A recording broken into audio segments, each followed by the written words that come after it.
Most Honda key fobs utilize a CR2032 coin cell battery, but confirm your model. To open the fob, locate the seam.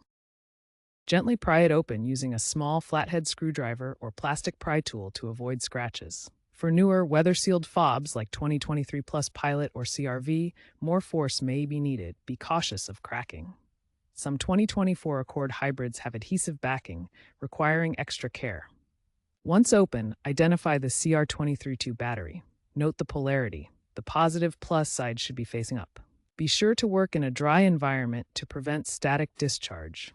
Carefully remove the old CR2032 battery from the key fob. Insert the new CR2032 battery, ensuring the positive side faces up. Improper polarity can damage the fob. Align the buttons properly during reassembly to maintain tactile feedback.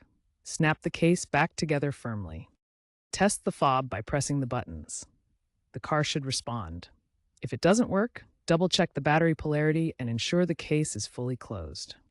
If issues persist, a dealership fix may be necessary, especially for sealed cases. Note that the battery should last 2 to 4 years with normal use. Newer models alert via the infotainment system.